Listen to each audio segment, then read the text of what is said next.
So by 1814, it was clear that there wasn't going to be a winner in the War of 1812, and so they declared a stalemate, and they met in Ghent, which is in France, I think, to sign a treaty, and the war ended.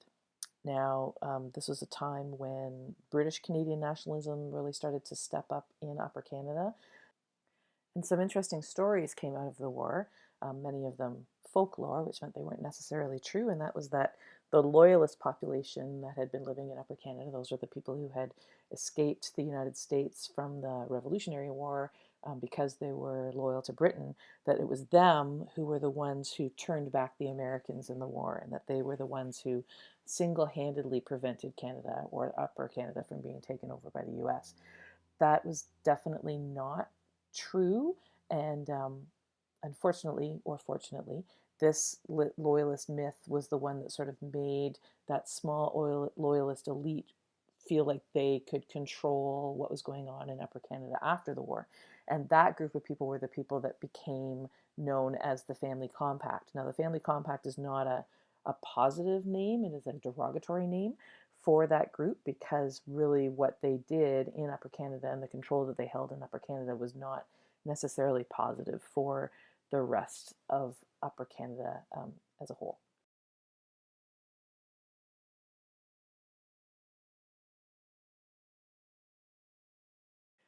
So, what is an oligopoly? So, at the time, the political system in place for the colonies of Canada gave real power to the British governor and to his executive and legislative councils, who were appointed for life.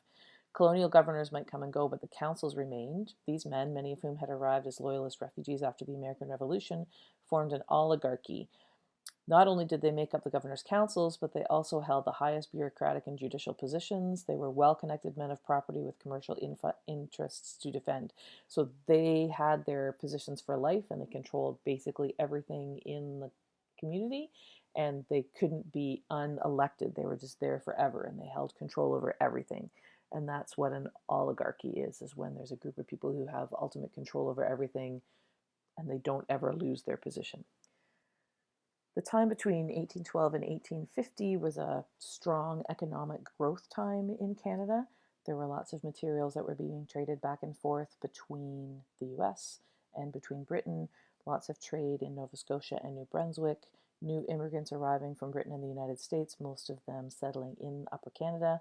But this was also a time when electoral reform was something that was discussed pretty significantly, particularly in Upper and Lower Canada and in Nova Scotia. One of the leaders of the reform was William Lyon Mackenzie. He was pretty instrumental in the reform and the revolution in Upper Canada in 1837 and the rebellion. And so I'm just going to read a little excerpt from William Lyon Mackenzie's Proclamation to the People of Upper Canada. We have planted the standard of liberty in Canada for the attainment of the following objects: civil and religious liberty in its fullest extent, that in all laws made or to be made, every person to be bound alike; the abolition of hereditary honors, of the laws of entail and primogeniture, and of hosts of pensioners who devour our substance; a legislature composed of a senate and assembly chosen by the people; an executive to be composed of a governor and other officers elected by the public voice; a free trial by jury, sheriffs chosen by you, and not to hold office as now at the pleasure of our tyrants; the freedom of the press, alas for it now! The free presses in the Canadas are trampled down by the hand of arbitrary power; the vote by ballot, free and peaceful township elections; ample funds to be reserved from the vast natural resources of our country to secure the blessings of education to every citizen; an end forever to the wearisome prayers, supplications, and mockeries attendant upon our connection with the lordlings of the Colonial Office, Downing Street, London. So it's pretty clear that most of the power at the time was handed down by the British governor and was controlled a lot by Britain, and there were people who were not happy with that. They wanted to have more control over their own affairs in Canada.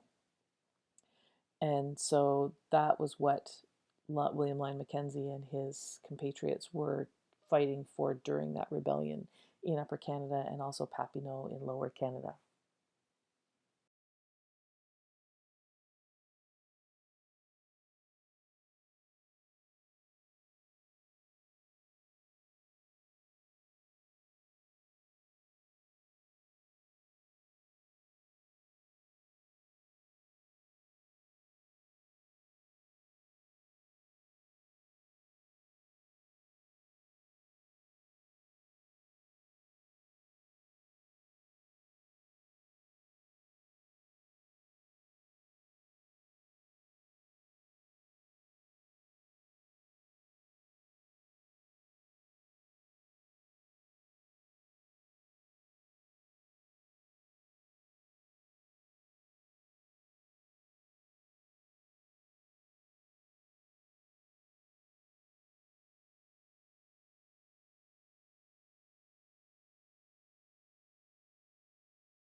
I'm just going to give you a few more details about the rebellion in Upper Canada, just out of your textbook here. It says, the situation, as in the political situation, deteriorated further after Sir Francis Bond Head became Lieutenant Governor in 1836. In his opinion, he didn't need either the elected assembly or the appointed councils, and went ahead and made several political appointments without any consultation. The council resigned, that would be like the family compact, and the assembly, who had been elected, voted non-confidence and refused to grant any funds. They had been given that power to grant funds to the government and to the governor earlier.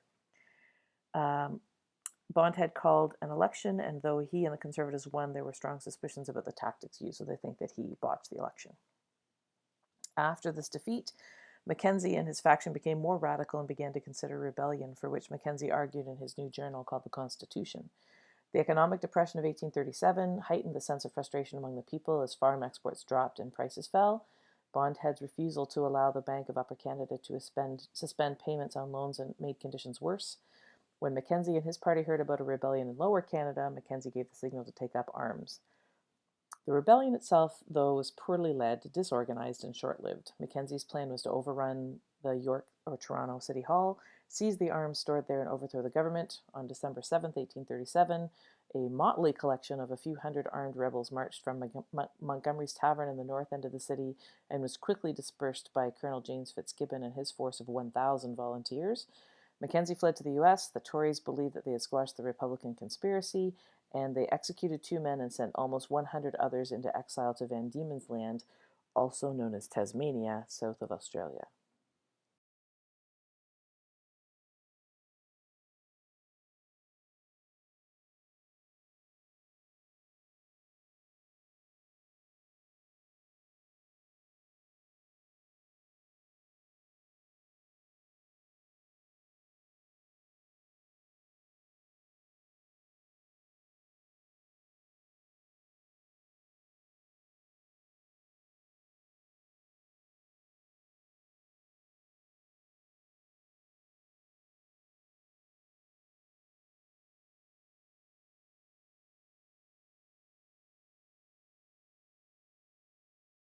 I'm just going to point out here that the Chateau clique that's listed here, the English-speaking majority that control the governor's councils, is just another example of an oligarchy that was set up in Lower Canada as opposed to in Upper Canada.